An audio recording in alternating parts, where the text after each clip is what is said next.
The meeting appeared on my calendar like a splinter under the nail. Small, sharp, impossible to ignore. I had been at Lattice Loop for 3 years, long enough to know the rhythm of bonus season. People smiled too hard. Managers used words like alignment and momentum. Finance moved like a monastery guarding holy relics. Everyone pretended the annual payout was about merit, when half the office already knew whose golf game had impressed leadership most. My calendar invite simply said HR check-in. No agenda, no context. Just a neat little block sometime in the early morning, parked 2 days before bonuses were due to hit. That was not a check-in. That was a weather warning. I leaned into my manager's doorway. Ron was staring at a dashboard as if blinking at it might improve quarterly numbers. "Do you know why HR booked me?" I asked. And he gave one careless shrug. "No clue." That answer landed wrong. Ron was many things. Slippery, vain, allergic to accountability. But he was never uninformed about anything involving his team. If HR breathed near one of us, he usually knew before the air moved. I stood there another beat. He looked past me, already done with the conversation. That was when I knew something ugly was dressed for business casual. I went anyway. Our HR manager, Dana, sat in the conference room with a folder in front of her, lipstick perfect, expression neutral in the way only career HR people can manage. Not cold, not warm, like a waiting room painting. She folded her hands. "Your manager wants you to read this." Not hello, not how are you, not let us discuss. Just this. I sat down, pulled the paper toward me, and started reading. By the second paragraph, heat climbed up my neck. By the third, my palms were damp. By the fourth, I felt that floaty, ugly edge of panic where the room goes bright and distant at once. It was a scripted resignation conversation. It said the company believed I would be best served by stepping down quietly. It praised my contributions in the same oily breath it suggested I was no longer the right cultural fit. It mentioned preserving professional goodwill. It dangled the vague possibility of a positive reference if I chose a graceful exit. Graceful exit. That is corporate for please disappear before accounting owes you money. I looked up at Dana. "This is a resignation script." She gave me a tiny nod, like we were discussing lunch options. "You want me to quit? We want to explore a smooth transition." "No," I said. "You want me to help you avoid the legal and financial consequences of firing me." Her mouth tightened. That was the first honest thing in the room. I stood so fast my chair scraped. I took the paper with me and walked straight out. I went to Ron's office first. Empty. I stopped by sales ops. "Where is Ron?" He stepped out. I checked the break area. "Has anyone seen Ron?" "He left." Each answer came with the same tight eyes and fake casual tone. Coworkers who usually loved gossip were suddenly auditioning for mime school. Fine. If my manager had sent HR to do his dirty work and then vanished, that told me more than any memo could. This was planned, timed, probably rehearsed. I walked to my tiny office, closed the door, and locked it. Then I took out my phone and photographed every page. Documentation before emotion. That had been my mother's rule for everything from landlord disputes to bad car repairs. Do not argue first, preserve the evidence first. My hands still shook, but my brain had snapped into place. They wanted me to leave before bonus season closed. They wanted no termination record, no severance negotiation, no unemployment claim, no paper trail showing they pushed me out. I opened my laptop and started researching. Constructive discharge, voluntary resignation, severance leverage, unemployment eligibility, retaliation, written record. The more I read, the calmer I got. Then I reached the only conclusion worth having. If Lattice Loop wanted me gone, they would have to fire me. And if they were going to play this game, they had just handed the wrong woman the opening move. Once the panic burned off, irritation took over. It was cleaner. More useful. Panic makes you pace. Irritation makes you organize folders.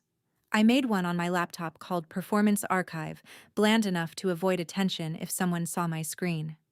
Into it went every quarterly review, sales leaderboard screenshot, commission statement, Slack praise, customer email, and training certificate I could find. I forwarded key messages to my personal email where it was lawful to do so, careful to keep confidential client data out of it. I was not about to win a battle by handing them a data policy violation. That is the first ugly lesson corporate women learn too late. Your memory is not evidence. Their system is built on what can be documented, time-stamped, and produced without drama. By midday, I had reconstructed 3 years of being useful. I was an account executive at a software sales company called Vanta Grid. I had built a messy territory into a profitable one. I had cleaned up abandoned deals, revived dead accounts, and survived 2 comp plan changes that somehow always favored senior men with golf tans and vague pipelines. My numbers were solid, not flashy enough for billboards, not weak enough for excuses, which made me expensive, inconvenient, and difficult to classify as dead weight. In other words, ideal for a quiet shove. I stopped talking in hallways. I stopped confiding in coworkers. Offices turn into aquariums when something is coming. Everyone watches, and nobody wants to be seen near the fish with the cracked tank. Instead, I wrote everything down. Date of the HR meeting, exact phrasing Dana used, exact phrasing on the paper. My question to Ron, his shrug. His sudden disappearance. Then I opened our employee handbook. Buried between dress code and travel reimbursement was the section I wanted. Separation procedures, performance improvement process, grounds for immediate termination, complaint reporting, bonus eligibility language. The bonus policy was delicious in its own dullness. It stated bonuses were paid to eligible employees actively employed through the payout date unless otherwise prohibited by law or modified by written agreement. There was also a severance section so vague it could have been written by fog, but vague still meant negotiable if they wanted silence. I printed that page too. Later in the afternoon, Dana emailed me. Just checking in after our discussion. Let me know if you have any questions. Our discussion. That was charming. She like calling a mugging a budgeting conversation. I replied carefully. Thank you. I am reviewing the material provided.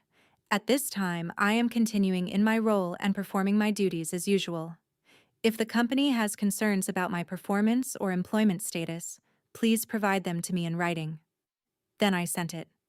Polite. Clear. No resignation. No emotion. Just a small paper flag planted in the ground. Around the end of the workday, Ron appeared at my door wearing his practiced face, the one he used with clients who had read the contract. You okay? He asked. I almost admired the nerve. I am working, I said. He leaned against the frame. Dana mentioned you were surprised. Surprised that my manager wants me to quit quietly right before bonuses? Yes, that did surprise me. His eyes shifted. There it was, the tiny crack. Managers always imagine themselves masterful until a woman repeats their behavior back to them in plain language. It is not like that. Wonderful. Then put in writing what it is like. He straightened. I am trying to help you here. Men say that right before they ask you to cooperate in your own disadvantage. I smiled. Then help me understand whether I am being fired. No one said that. Then I am not resigning. He stared at me, waiting for wobble, apology, softness. I gave him nothing but steady eye contact and a legal pad. That was another lesson worth money. Silence unnerves people who expected tears. He left with a stiff nod, and I wrote down that conversation too. That night, spread across my kitchen table, I built my next steps like a case file. Preserve records. Stay professional. Do not give cause. Do not discuss plans casually. Review state unemployment rules. Review bonus language. Speak to an employment attorney if necessary. Revenge, I decided, did not need shouting. Sometimes it looked like immaculate compliance with a side of receipts. The next few days turned the office into a stage play, written by cowards. Ron suddenly became allergic to meeting with me alone. Dana copied herself on harmless emails. Two senior reps who never noticed anyone under director level began asking whether I had thought about my longer-term fit. That phrase showed up twice in one afternoon, which meant someone in leadership had distributed talking points like stale pastries. I answered with my brightest voice, "My fit seems excellent. My numbers agree." Wit is useful in corporate life. It lets you stab without having to stand up. I stayed impeccable. I logged into every call prepared. I sent follow-ups faster than usual. I hit activity targets before anyone could mutter disengaged. If they wanted to fire me, they would need a reason stronger than she looked difficult after we tried to rob her politely. By sometime in the late morning of the second day, I had a consultation booked with an employment attorney named Leah. Short name, sharp mind, no nonsense. I paid for an hour and brought my notes. Leah read the resignation script, lifted one eyebrow and said, "Well, this is clumsy." That sentence steadied me more than any motivational quote ever could. She explained what mattered. If I resigned voluntarily, I could weaken my position on severance and unemployment. If they terminated me without cause, I had more room to negotiate. And if they were targeting me selectively, timing it around a known payout, that was not automatically illegal, but it was the kind of behavior companies preferred not to defend under bright light. Documentation mattered. Tone mattered. My conduct mattered. "Do not threaten," she said. "Do not grandstand.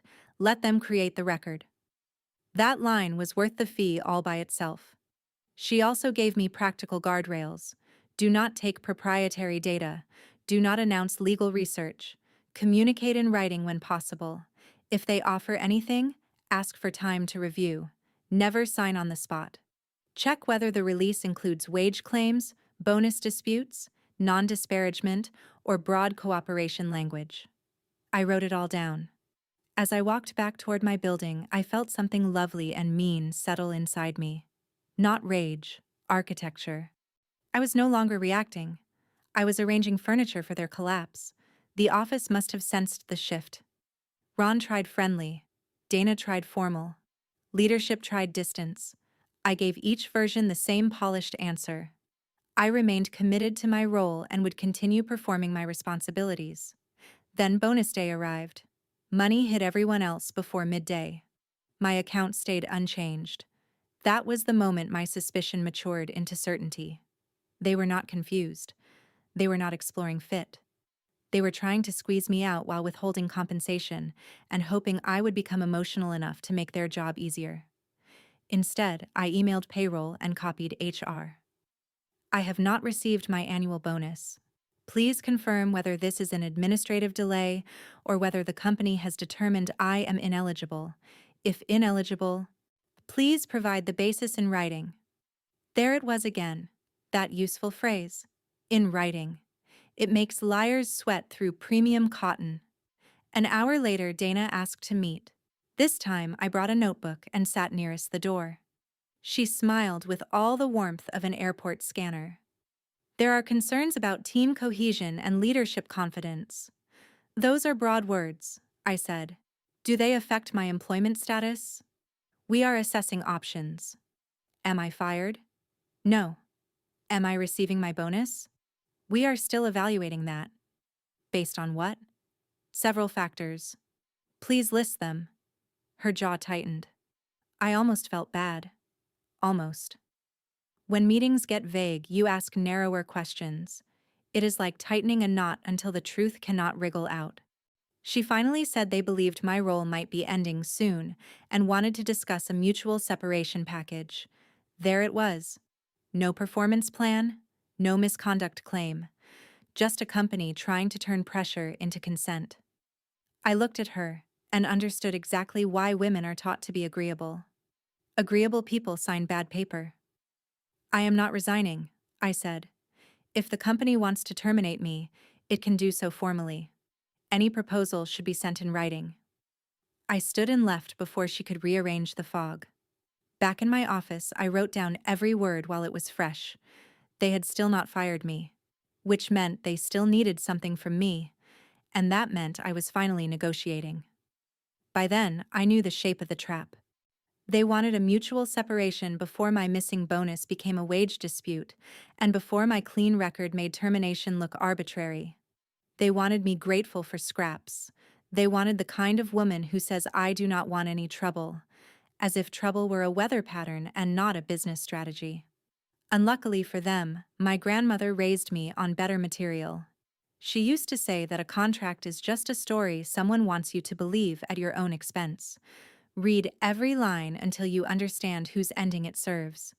So when Dana finally sent the package, I made tea, opened the document, and read like a woman checking a will at a family reunion.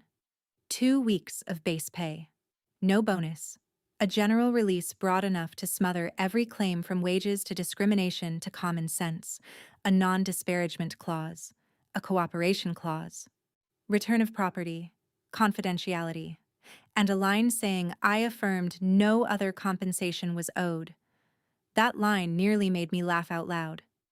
Leah laughed for me when I forwarded it. "Absolutely not," she said. "Now we counter." We drafted a response that was calm enough to frame and pointed enough to sting. I disputed the omitted bonus. I noted my strong performance record and the absence of any formal performance process. I requested a significantly improved severance amount, payout of the earned bonus, payment for unused leave as required, a neutral reference, a mutual non-disparagement clause, and time to review any revised terms. Mutual is one of the prettiest words in negotiation. It reminds powerful people that dignity is not a one-way subscription. I sent the letter late in the afternoon and went home before anyone could ambush me in a corridor with concern. The reply did not come from Dana.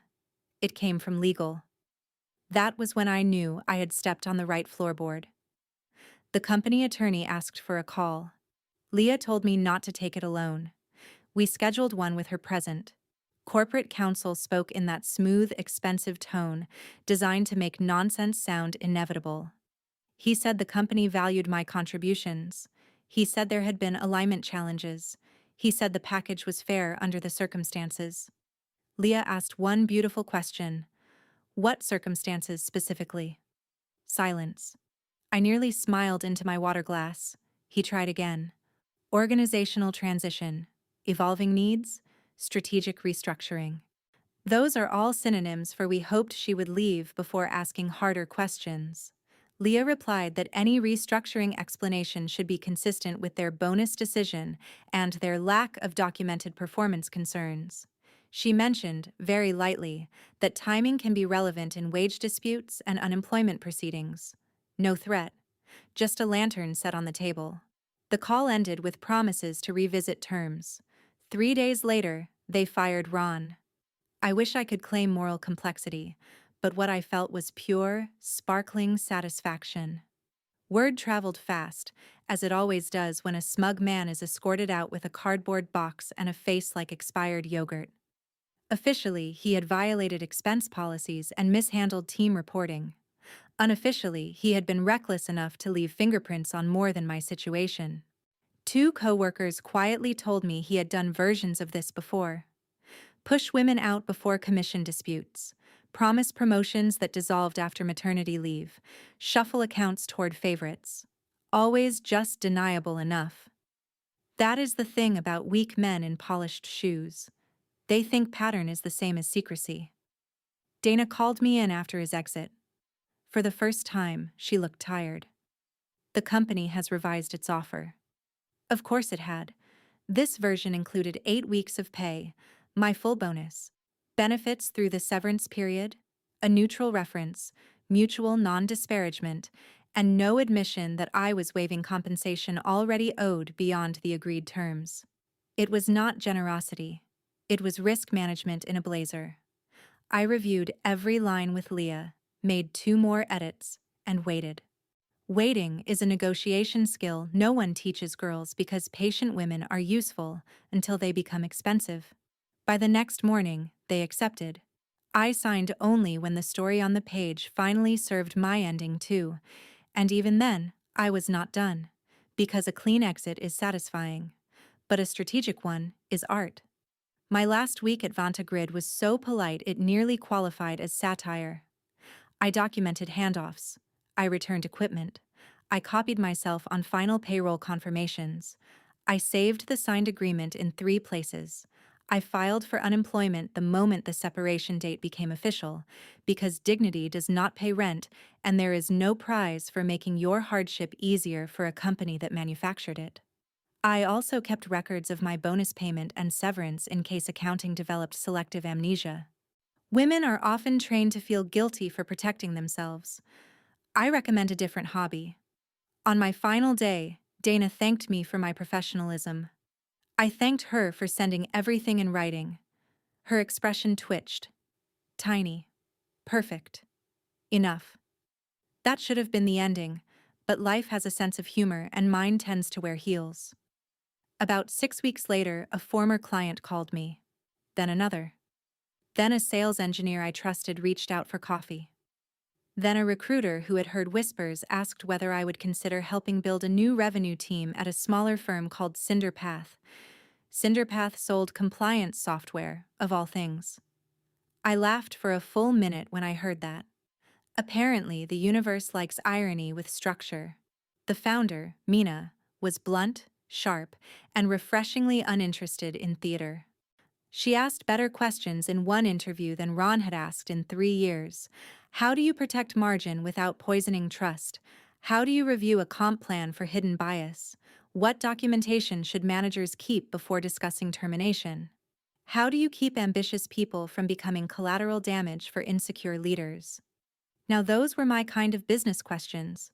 I joined Cinderpath before the season changed. This time, I negotiated like a woman who had already seen the trapdoor. I reviewed the bonus terms, severance language, equity treatment, and commission definitions. I pushed for clean cause language, defined payout triggers, and written review timelines. I asked who approved terminations and whether HR could act on a manager's request without independent review. Mina answered every question without flinching.